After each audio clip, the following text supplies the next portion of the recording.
आजी येथेची ओळणी संतांचे देखील चरणांबुजे.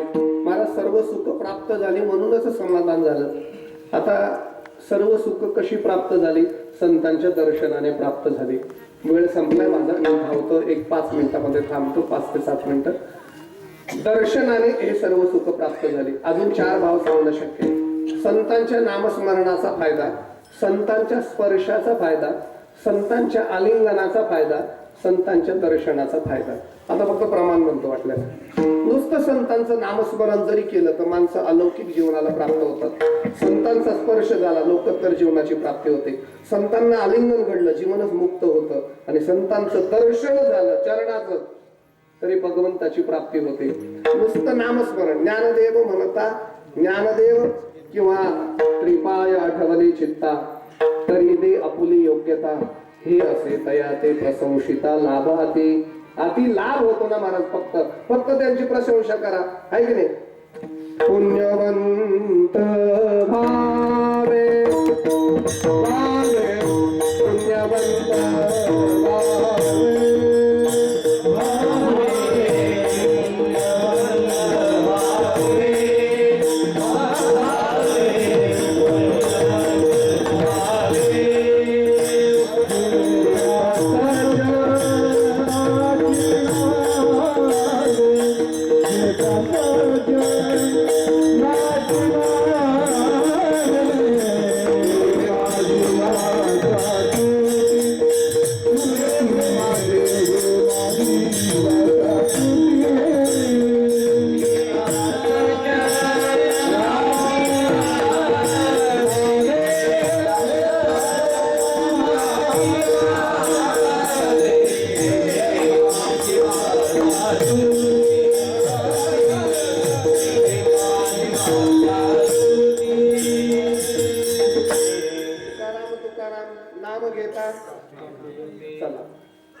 स्पर्श थोडी व सांडिली आपली परिस्थिती नो सेव कैशी लोखंडाशी हातशी विरामस्तकी प्रसाद केले सापडली वाटे जाता गंगा स्नाना मस्तकी तो जाना.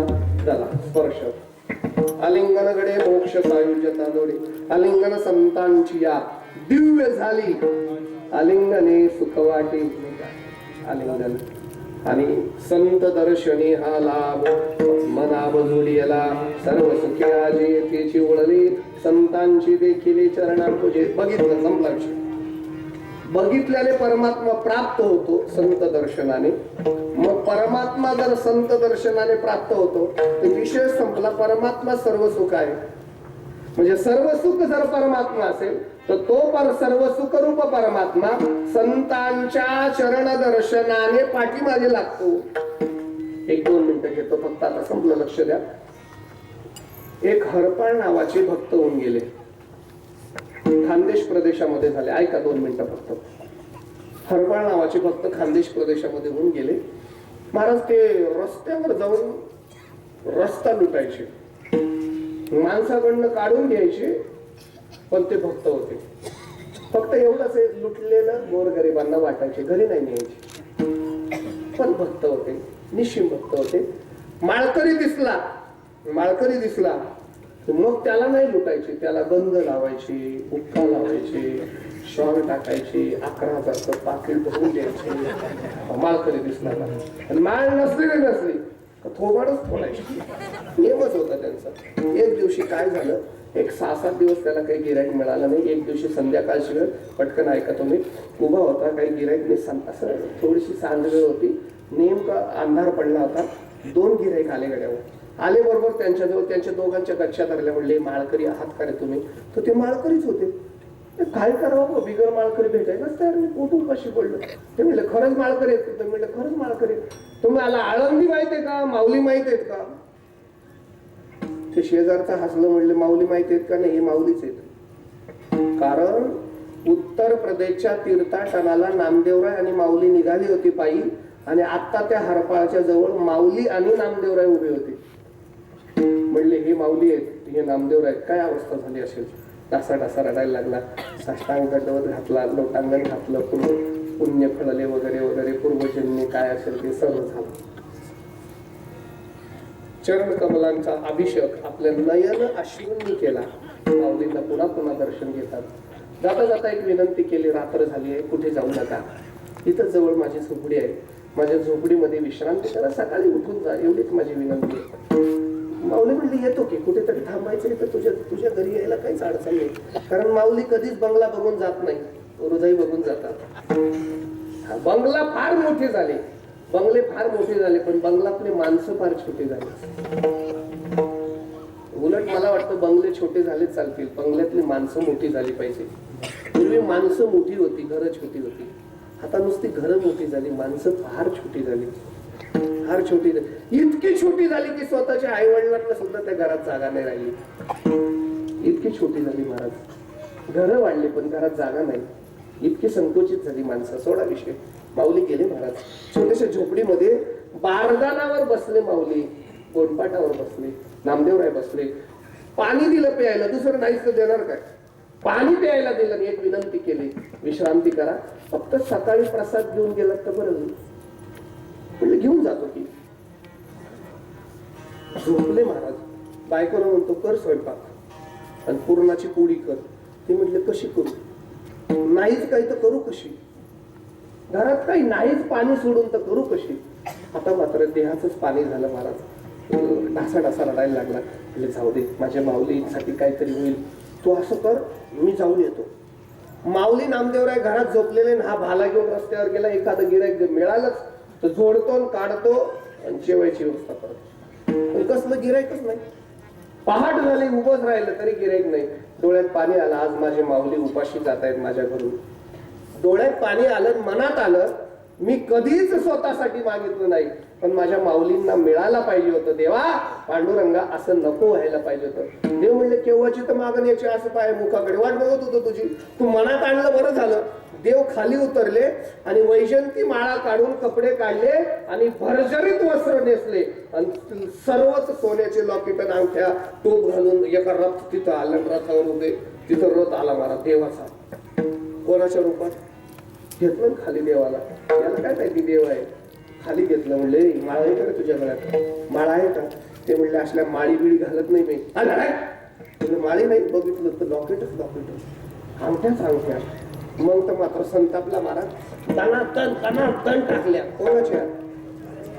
हा, पहिल्या बुक्कीतच ओठातून रक्त काढलं, डोळे सुजले, नाक फोडलं, झोडला चांगला, सर्व अंगठ्या सोनं काढून घेतलं. या रस्त्याला दिसलं तर तोडून टाकलं, नाही म्हणतो, दिलं ना हाकलून महाराज.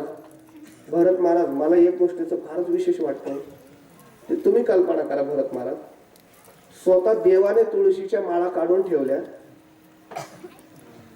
एवढा मार खावा लागला. काही आयुष्यभर तुळशीची माळ घालत नाही, त्यांचं काय होतं. रौप्य महोत्सवाच्या निमित्ताने मला वाटतं मुरंबीतले कमीत कमी 125 मुलं तरी माळकरी झाले पाहिजे, लक्षात ठेवा. नाही तर मग किती दिवस हे करून राहायचं. माळकरी झाले पाहिजे आणि पुढच्या वर्षाला इथं 50 मुलं असे हे सर्व 50 मुलं मुरंबीतले टाळे घेऊन उभे राहिले पाहिजे. अरे आपल्या गावाला सोनं आहे महाराज, आम्ही दुर्दैव माणसं आहे. रोहिदास महाराजांसारखा एवढा महान गायक आपल्या गावात आहे महाराज. तुम्ही भाग्यवान आहेत, लक्षात ठेवा. मी सांगतो त्यांना आठवड्यातून एक दिवस क्लास घ्यायला, पण आपले पोरं तयार व्हावे अशी माझी इच्छा आहे. महाराज पैसे घेऊ नका, क्लासचे मोफत शिकवा आणि महाराज शिकवतील महाराजांची तळमळ आहे. अहो तुम्हाला माहित नाही, ही व्यक्ती आळंदीत गेली तरी गायक बाजूला होतात आणि माईक देतात. आपल्याला माहित नसतं आपल्या गावात काय खाण आहे असं. चांगले चांगले मोठे मोठे गायक बाजूला करतात, माईक महाराज आले तर. मोठ्या मोठ्या सत्तामध्ये महाराज आले तर पहिली चाल महाराजांना देतात. मुंबईमध्ये महाराजांचं नाव किती मोठं आहे तुम्हाला काय सांगू महाराज. आपल्या गावामध्ये आपलं वैभव आहे, लक्षात ठेवा. तरुण मुलांनी घ्या फायदा करून, घ्या फायदा करून, लक्षात ठेवा. ऐका महाराज, द्रव्य नेलं, संपला माझा. चला पंगत ठरली, म्हणजे एवढं मिळालं तर गावाला पंगत दे. गाव जमा झालं, स्वयंपाक झाला, माऊली जेवायला बसले, नामदेवराय जेवायला बसले. आता ऐका, सकाळचं गिऱ्हाईक म्हटलं एवढ्या दूर आलोय तर आता नामदेव आणि नाना, ज्ञान आणि नाम भेटलंच नाही, मला सोडून चालले. आलोच आहे तर भेटतो 2 मिनिटं. सकाळचं गिऱ्हाईक भेटायला गेलं तिथं. कुठं? त्या हरपाळच्या झोपडीत. पंक्ती चालू, नामदेवराय ज्ञानोबाराय जेवायला बसले आणि हे एका कोपऱ्यात बसला. कपडे फाटलेले, तोंड सुजलेलं, डोळे नाही. नाकातून रक्त येते, अवतार बघितला असा आणि असं कोपऱ्यात बसलं. खरं म्हणजे ते कोपऱ्यातच असतं. कोण विचारतं त्याला? ज्ञानोबा आहे, नामदेव आहे, तुकोबा आहे. जर आले तर ते उजेडात येतं, नाही तर ते कोपऱ्यातच असतं. संतांमुळे त्याला उजेडात येतं, संत त्याला बाहेर आणतात. ऐका, ज्ञानोबारायांनी बघितलं, अरे बापरे कोपऱ्यात. कारण काय माहितीये का, ते कुठेही असू द्या, ज्ञानाला कळतं आणि नामाने मिळतं. आज ज्ञानही नामही हरपाळच्या घरात आहे. धावले दोघंच्या दोघं, बापरे देव आले. बघतात हरपाळ म्हणजे तर सकाळचं गिऱ्हाईक, आणि याने तोंड उघडलं तर करायचं काय? हाणणार त्याला, टाकणार डोक्यात. काठी धरली, म्हणजे मारू नको, काय सामान्य आहे का? नामदेव म्हणलं देवा नाकात बंद करतात, उभा राहा उभा राहा. देवा हाती रूप धरिला आकार, हाताला धरून नामाने उभं केलं. देवाने चतुर्भुज रूप धारण केलं. देवाचं चतुर्भुज रूप ते हरपाळने बघितलं, डोळे गदगदून आले. आणि हरपाळने सुद्धा महाराज देवाचं दर्शन नंतर घेतलं, पण आधी ज्ञानोबारायांच्या चरणावरती पडला. ज्ञानोबारायांच्याच चरण कमलाचं दर्शन घेतलं. पण कदाचित हा अभंग जरी तेव्हा नसता, तरी पण त्याच्या मनात हाच विचार आला, सर्व सुखे आजी येथेच ओळली संतांची देखिले चरणांबुजे. सर्व काळ होतो आठवीत म्हणे, पिटली ते धनी येणे काळे विठोबार.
आजीला जाऊ द्या, इकडून इकडून इकडून